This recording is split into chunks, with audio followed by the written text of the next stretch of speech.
राम राम नमस्कार दोस्तों। सुजस ई बुलेटिन के इस श्रृंखला में आप सभी का हार्दिक स्वागत है। गुड मॉर्निंग, नमस्कार। 2 अक्टूबर 2022 के सुजस ई बुलेटिन में क्या प्रकाशित किया गया उस पर चर्चा करते हैं और देखते हैं आपकी परीक्षा की दृष्टि से कौन कौन से इंपॉर्टेंट सवाल यहां से बन सकते हैं। राजस्थान सूचना एवं जनसंपर्क विभाग द्वारा प्रकाशित होने वाली ये पत्रिका राजस्थान की तमाम भर्ती परीक्षाओं में आने वाले सवालों का आधार बनेगी। इसका आपको अंदाजा लग जाएगा आगामी प्रतियोगी परीक्षाओं के सवालों को देखकर। तो आप सभी के साथ मैं आप सभी का हार्दिक स्वागत करता हूं। आपको नमस्कार, आप सभी को बार बार नमस्कार मेरे दोस्तों। चलिए शुरुआत करते हैं। क्या है ई सुजस बुलेटिन के 2 अक्टूबर रविवार के अंक में राजस्थान सरकार द्वारा इसका प्रकाशन किया जाता है। ये आप लोग अच्छे से देख सकते हो। यहां पर महात्मा गांधी का एक कोट आपके सामने किया गया है, उसको जरा समझाते हैं आपको और फिर आगे बढ़ते हैं। भक्तमाला, तिलक, अर्घ्य आदि साधनों का भले ही प्रयोग करें, परंतु ये भक्ति के लक्षण नहीं है। यानी बहुत सारी चीजें जैसे भक्ति है, माला है, तिलक है और ये सब लगाकर भी अगर कोई भक्ति करे तो यह महात्मा गांधी का कहना है कि ये भक्ति के लक्षण जो है वो नहीं है। उसको इस प्रकार का प्रदर्शन करने की जरूरत बिल्कुल नहीं है। तो चलिए अब आपके सामने देखते हैं इस ई सुजस बुलेटिन के अंक में आपके सामने क्या क्या बातें जो है वो परीक्षा की दृष्टि से इंपॉर्टेंट है। सबसे पहला ही सवाल इंपॉर्टेंट है मेरे दोस्तों।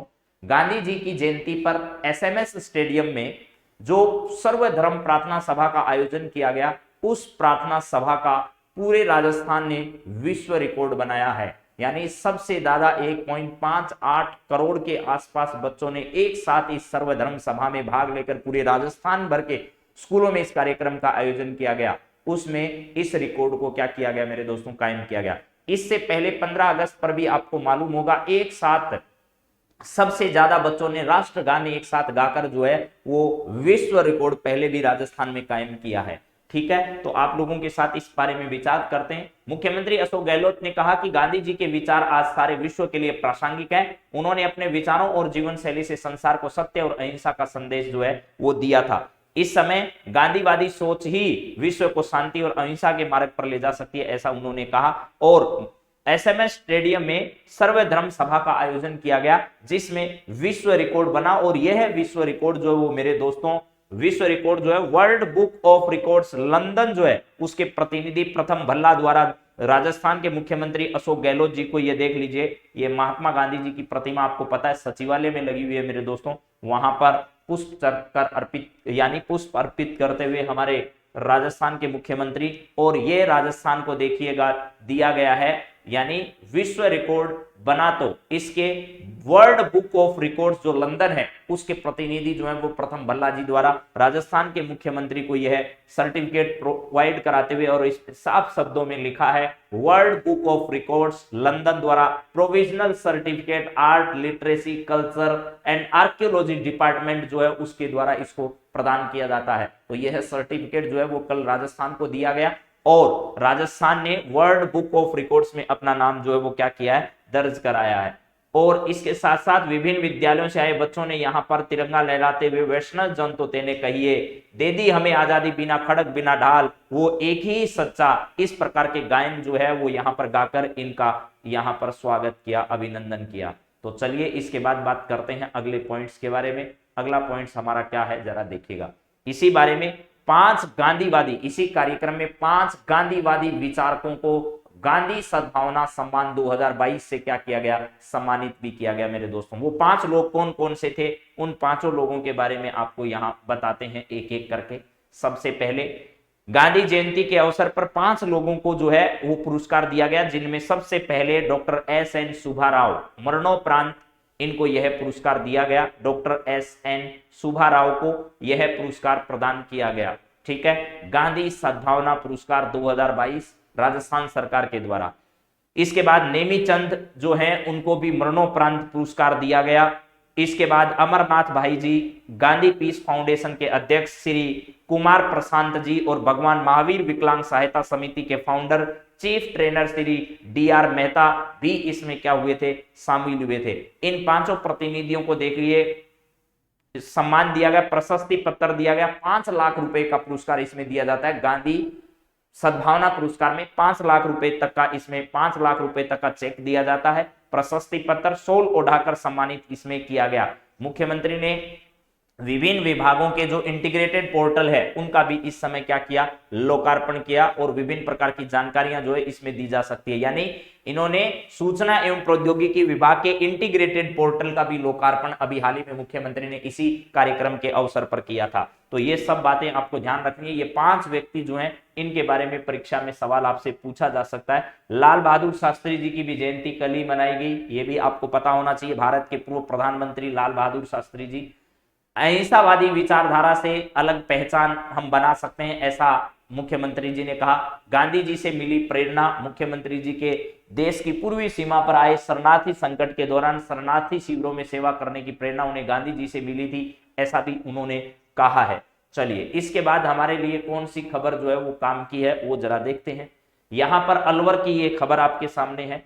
27 मतदाताओं को किया गया सम्मानित, यानी ऐसे मतदाता राजस्थान में है जिनकी आयु 100 वर्ष से अधिक हो चुकी है। राजस्थान की जो मुख्य सचिव उषा शर्मा जी है उनके द्वारा उनको सम्मानित सर्टिफिकेट देकर किया गया। और ये 27 वाले लोगों की पहचान जो है वो अलवर जिले के कलेक्टर जो हैं उनके द्वारा, डॉक्टर जितेंद्र सिंह जी आपके सामने हैं, इनके द्वारा इनकी पहचान की गई और इनको अभी हाल ही में सर्टिफिकेट भी प्रदान किए गए। ये आपको ध्यान रखना है। बाड़मेर की अगरती देवी मतदाता है जिन्होंने 1952 में वे पहले आम चुनाव में वोट दिया था और अब तक लगातार वो वोट देती जा रही है। ठीक है, इस प्रकार के प्रदेश में 14,976 वृद्धजन है जो पहले चुनाव में भी मतदान कर चुके हैं और अब भी मतदान कर रहे हैं। ठीक है, हाँ जी, तो अभी हाल ही में जो है वो इनको अलग अलग जगह पर क्या किया गया, सम्मानित किया गया था। चलो जी, ये सवाल परीक्षा की दृष्टि से इतना इंपॉर्टेंट नहीं है। ठीक है, चिरंजीवी बीमा योजना का पैगाम पहुंचा जन जन तक। जनसभाओं का, ग्राम सभाओं का, वार्ड सभाओं का, चिरंजीवी ग्राम सभा वार्ड सभाओं का आयोजन किया गया था 2 अक्टूबर को मुख्य सचिव उषा शर्मा जी के निर्देश पर। यह भी आपको थोड़ा ध्यान रख लेना है। इसके बाद सर और कौन सी बात है, ये सवाल आपका इंपोर्टेंट है। 68वें वन्य जीव सप्ताह का शुभारंभ जो है वो अभी हाल ही में किया गया मेरे दोस्तों। 68वां, बड़ा इंपोर्टेंट है ये नाम। 68 जो दिख रहा है ये नाम छोटा है लेकिन परीक्षा में आ सकता है। 68वां वन्य जीव सप्ताह जो है उसका शुभारंभ किया गया है मेरे दोस्तों। यह शुभारंभ 2 अक्टूबर से लेकर के 8 अक्टूबर तक ये सप्ताह जो है वो मनाया जाएगा। 2 अक्टूबर से लेकर के 8 अक्टूबर तक इसका क्या किया जाएगा, आयोजन। यानी 68वें वन्य जीव सप्ताह का आयोजन 2 अक्टूबर से लेकर 8 अक्टूबर, तो वन्य विभाग जो है, वन विभाग राजस्थान का जो है उसके द्वारा इसका आयोजन किया जाएगा। आपको यह ध्यान रखना है। ठीक है, चलिए जी, चित्तौड़गढ़ से जिले में वन विभाग द्वारा 68वें वन्य जीव सप्ताह का शुभारंभ किया गया है। और ठीक है, मुख्य अतिथि जो है वो सुरेंद्र कुमार जी इस समय रहे। राजस्थान धरोहर संरक्षण प्राधिकरण इसमें है। तो आपको इतना याद रखना है कि वन्य जीव संरक्षण सप्ताह 2 से लेकर के 8 अक्टूबर तक आयोजित किया जा रहा है राजस्थान के अंदर। इसके बाद सर क्या है, यहाँ पर उन्नत खेती के लिए जानकारी राजसमंद के जिला कलेक्टर द्वारा अभी हाल ही में आपको थोड़े दिन पहले बताया था मैंने, उन्नत खेती प्रोत्साहन कार्यक्रम। ये रहा राजसमंद जिले का, देख लीजिएगा यहाँ नाम लिखा है उन्नत खेती प्रोत्साहन कार्यक्रम जो है वो मेरे दोस्तों राजसमंद के जिला कलेक्टर के प्रयासों से राजसमंद में आयोजित किया जा रहा है।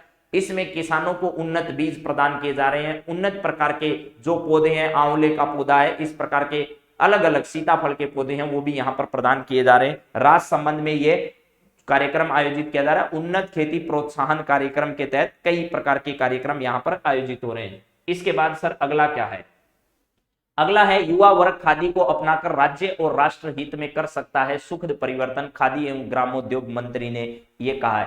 अभी देखिए 2 अक्टूबर से लेकर के 1 महीने तक जो है वो खादी के जितने भी प्रोडक्ट हैं, राजस्थान के मुख्यमंत्री ने उन सभी प्रोडक्ट्स पर 50% जो है उसकी क्या कर दी है मेरे दोस्तों, छूट दे दिया है। हमारे उद्योग मंत्री कौन है, शकुंतला रावत है। और खादी एवं ग्रामोद्योग मंत्री भी अगर पूछा जाए तो वो भी कौन है मेरे दोस्तों, वो भी हमारी मंत्री जो है वो शकुंतला रावत जी है। और गांधी जयंती के अवसर पर इन्होंने खादी को सबसे ज्यादा बढ़ावा देने के लिए क्या किया है, आह्वान किया है। तो ये आज के सूजस ई बुलेटिन जो है उसमें कौन कौन सी खबरें प्रकाशित हुई वो मैंने आपको एक एक करके सारी बता दी है। और अब देखिए इस पर कुछ महत्वपूर्ण सवाल भी हम ले सकते हैं आपके सामने। कौन कौन से महत्वपूर्ण सवाल यहाँ पर बन सकते हैं राजस्थान से रिलेटेड, वैसे भी आपसे कई बार मैंने चर्चा कर ली है, लेकिन एक बार फिर आपके सामने राजस्थान के सभी सवालों पर चर्चा कर देता हूं दोबारा से। राजस्थान राज्य अभिलेखागार निदेशक द्वारा संपादित पुस्तक स्वाधीनता के गीत और स्वतंत्रता संग्राम में समाचार पत्रों की भूमिका का विमोचन मुख्यमंत्री ने किया। और इस राजस्थान राज्य अभिलेखागार के निदेशक जो हैं वो कौन है, तो डॉक्टर महेंद्र खड़गावत हैं, जो कि इसके निदेशक हैं। बीकानेर में ये राजस्थान राज्य अभिलेखागार स्थित है। 1955 में इसकी स्थापना की गई मेरे दोस्तों। कब? 1955 में इसकी स्थापना की गई, बीकानेर में स्थित है। और शिक्षा मंत्रालय के मंत्री जो हैं वो हमारे बीडी कल्ला जी हैं। महेंद्र खड़गावत नाम आप याद कर लीजिएगा। कृष्णा पूनिया राजस्थान राज्य क्रीड़ा परिषद के अध्यक्ष है। मधुकर गुप्ता राज्य निर्वाचन आयोग में मुख्य निर्वाचन आयुक्त है। और डीबी गुप्ता जो है वो मुख्य सूचना आयुक्त है। देवेंद्र भूषण गुप्ता इनका पूरा नाम है। इसके बाद अगर बातचीत की जाए, राजस्थान में इन्वेस्टमेंट समिट का आयोजन मेरे दोस्तों 7-8 अक्टूबर को जयपुर में किया जाना है, ये आपको जानकारी होनी चाहिए। और इस समय अलग अलग औद्योगिक इकाइयां जो है उनका भी यहां पर क्या किया जाएगा, शुरुआत की जाएगी। और एमएसएमई इकाइयों को 3 साल तक अप्रूवल और इंस्पेक्शन में छूट दी जाएगी। नई एमएसएमई नीति अभी हाल ही में क्या कर दी गई है, जारी कर दी गई है, जिसके तहत जो है वो आपको पता होगा 1 लाख लोगों को रोजगार प्रदान किया जाएगा। इसके बाद में राजस्थान राज्य, ये सब संस्थाएं मैंने आपको बताई है। 1951 में राजस्थान राज्य प्राच्य विद्या प्रतिष्ठान जो है वो जोधपुर में, वहां पर उसकी स्थापना की गई थी। 1955 में राजस्थान राज्य अभिलेखागार की स्थापना बीकानेर में। 1958 में राजस्थान साहित्य अकादमी की स्थापना उदयपुर में। मेरा पुरस्कार इसका सबसे बड़ा पुरस्कार है। और मधुमती इसकी पत्रिका है, जो कि एक मासिक पत्रिका है। 1960 में श्री रामचरण प्राच्य विद्यापीठ जयपुर में स्थापित किया गया। और जुलाई 1969 में राजस्थान हिंदी ग्रंथ अकादमी जो है उसकी स्थापना जयपुर में की गई। इसके अलावा 1978 में 4 दिसंबर को राजस्थान अरबी फारसी शोध संस्थान टोंक में खोला गया। 1979 में राजस्थान सिंधी अकादमी जो है वो जयपुर में खोली गई। और जिसकी जो पत्रिका है वो रियान है। जो क्या है पत्रिका इसकी, क्या है, रियान पत्रिका है और वार्षिक पत्रिका है। उर्दू अकादमी जयपुर में खोली गई मेरे दोस्तों 1979 में। 1980 में जयपुर में 25 अगस्त के दिन संस्कृत अकादमी खोली गई, जिसका सबसे बड़ा पुरस्कार माघ पुरस्कार है। और स्वर मंगला जो है वो इसकी पत्रिका है। 1983 में राजस्थान भाषा साहित्य अकादमी बीकानेर जो है उसकी स्थापना की गई। और जागती ज्योत इसकी पत्रिका, जो कि एक मासिक पत्रिका है। ये एक वार्षिक पत्रिका रियान और ये एक मासिक पत्रिका है। इसके बाद में 1985-86 की अगर बातचीत की जाए, 19 जनवरी 1986 को भरतपुर में ब्रिज भाषा अकादमी की स्थापना की गई, जिसकी त्रैमासिक पत्रिका ब्रिज सतदल है। क्या है? ब्रिज सतदल जो है वो इसकी एक त्रैमासिक पत्रिका है। 2006 में राजस्थान पंजाबी अकादमी की स्थापना कहां पर की गई? गंगानगर में की गई थी। जोधपुर में मारवाड़ महोत्सव का आयोजन कब किया जाएगा? तो 8 से लेकर के 9 अक्टूबर 2022 को जोधपुर में मारवाड़ महोत्सव का आयोजन किया जाएगा। 10 से 13 अक्टूबर को राज्य स्तरीय राजीव ग्रामीण खेलों का आयोजन होगा। 7-8 अक्टूबर को जयपुर में जो है वो इन्वेस्टमेंट समिट का आयोजन किया जाएगा।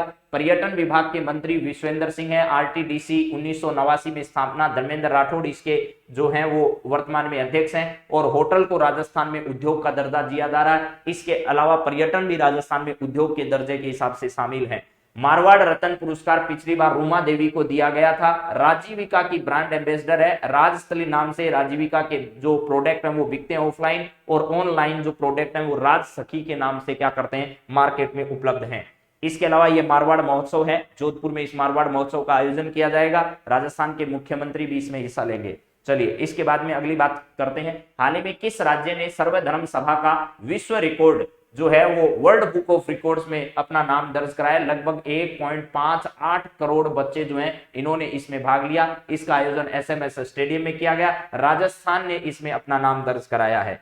ठीक है सर, ये देखिएगा सर्वधर्म प्रार्थना सभा का विश्व रिकॉर्ड राजस्थान ने बनाया। गांधी जयंती के अवसर पर प्रदेश भर के लोगों ने एक साथ मिलकर सर्वधर्म प्रार्थना करने का विश्व रिकॉर्ड बनाया। इसके लिए मुख्यमंत्री श्री अशोक गहलोत को world book of records London के प्रतिनिधि प्रथम भल्ला द्वारा प्रोविजनल सर्टिफिकेट जो वो क्या किया गया था, प्रदान किया गया था। अगला है गांधी सद्भावना पुरस्कार 2022 किसको दिया गया? तो एस सुब्बाराव बेंगलुरु के, नेमीचंद जैन जोधपुर के, उनको मरणोपरांत, अमरनाथ भाई जी वाराणसी के और कुमार प्रशांत दिल्ली के, और डीआर मेहता साहब जो हैं इनको गांधी सद्भावना पुरस्कार 2022 से सम्मानित किया गया। ये आपके सामने है। राष्ट्रपिता महात्मा गांधी की जयंती पर अहिंसा दिवस पर आयोजित सर्वधर्म प्रार्थना सभा एवं गांधी सद्भावना सम्मान समारोह जो है वो एसएमएस स्टेडियम में जयपुर में आयोजित किया गया। और डॉक्टर एस.एन. सुब्बाराव, नेमीचंद जैन, अमरनाथ भाई और डीआर मेहता और इसके अलावा कुमार प्रशांत, इन लोगों को गांधीवादी विचारों के लिए जो है वो सम्मानित किया गया था। ये आपको याद रखना है। तो ये सब मेरे दोस्तों गांधी जी की जीवन यात्रा की अगर बातचीत की जाए तो आपको मैं मोटा मोटा बता देता हूं। 1969 में पोरबंदर के गुजरात में हमारे गांधी जी का जन्म हुआ। 1994 में उन्होंने नेटाल इंडियन कांग्रेस की स्थापना की। 1999 में बोअर युद्ध के दौरान भारतीय एम्बुलेंस दल की उन्होंने स्थापना की। 1901 में देश का दौरा किया और कांग्रेस के कलकत्ता अधिवेशन में पहली बार इन्होंने भाग लिया। आपसे सवाल परीक्षा में पूछा जा सकता है, गांधी जी ने भारत में कांग्रेस के कौन से पहले अधिवेशन में भाग लिया, तो कोलकाता अधिवेशन 1901 में भाग लिया। 1903 में इन्होंने इंडियन ओपिनियन का पहला अंक जो है वो प्रकाशित किया। इसके बाद 1906 में जोहान्सबर्ग में एशिया के आयुध के खिलाफ प्रथम सत्याग्रह उन्होंने शुरू किया, यानी सत्याग्रह का पहला प्रयोग वो अफ्रीका में 1906 में जोहान्सबर्ग में कर चुके थे। उसके बाद में वर्ष आया 1907 का, भारतीय और अन्य एशियाई लोगों के जबरन पंजीकरण वाले काले अधिनियम के खिलाफ सत्याग्रह उन्होंने 1907 में शुरू किया। 1915 में भारत लौटे और केसर हिंद पदक से उनको सम्मानित किया गया था अंग्रेजों के द्वारा। 1917 में साबरमती नदी के किनारे साबरमती आश्रम की स्थापना गुजरात में की। 1919 में रोलेट एक्ट के खिलाफ सत्याग्रह की प्रतिज्ञा ली। नवजीवन पत्रिका और यंग इंडिया का पहला अंक इन्होंने 1919 में प्रकाशित किया। 1920 में लोगों से सरकार से पर्याप्त उपाधियां सम्मान वापस करने का आग्रह किया। ब्रिटिश सरकार का सहयोग न करने के लिए इन्होंने असहयोग आंदोलन जो है वो स्टार्ट किया था। दक्षिणी अफ्रीका में टोल्स्टॉय फोरम की स्थापना और द ग्रेट मार्च का नेतृत्व इन्होंने किया। भारतीय राहत दल 1914 इन्होंने पारित करवाया था। इसके बाद वर्ष 1930 में साबरमती आश्रम से लेकर के जो है वो आपको पता होगा मार्च से लेकर के अप्रैल तक, ठीक है, ये जो है वो इन्होंने दांडी मार्च की शुरुआत की थी 1930 में। और 1931 में गांधी इरविन समझौता हुआ और लंदन में द्वितीय गोलमेज सम्मेलन में भाग लेने गए। एकमात्र ऐसा अधिवेशन था जिसमें कांग्रेस के प्रतिनिधि ने भाग लिया था। और सेवाग्राम में कांग्रेस कार्य समिति की बैठक में व्यक्तिगत सत्याग्रह का प्रस्ताव जो है वो इन्होंने रखा 1940 में। और क्रिप्स मिशन को इंग्लैंड लौटाने की सलाह दी।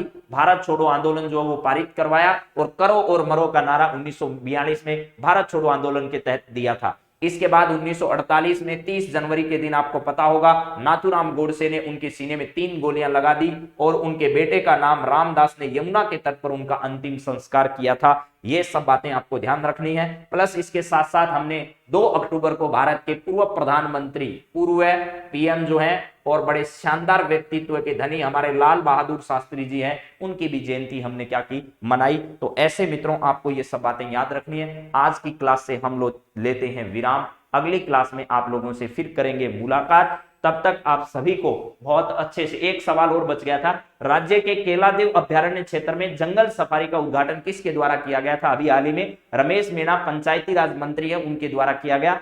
कलराज मिश्र हमारे राज्यपाल हैं। अशोक गहलोत हमारे मुख्यमंत्री हैं। वित्त और कार्मिक और गृह विभाग इनके पास है। सरदारपुरा विधानसभा क्षेत्र जोधपुर से आते हैं। जन्म दिवस इनका 3 मई को आता है, ठीक है। शांति धारीवाल नगरीय विकास मंत्री हैं। राजस्थान आवासन मंडल के अध्यक्ष हैं। प्रतापनगर में, जयपुर में कोचिंग हब बनाया जा रहा है। विश्व का पहला कोचिंग हब ऐसा होगा। तो आप सभी को आज की क्लास से जुड़ने के लिए बहुत बहुत धन्यवाद। Have a nice day. आप सभी को बहुत बहुत धन्यवाद। राम राम, नमस्कार।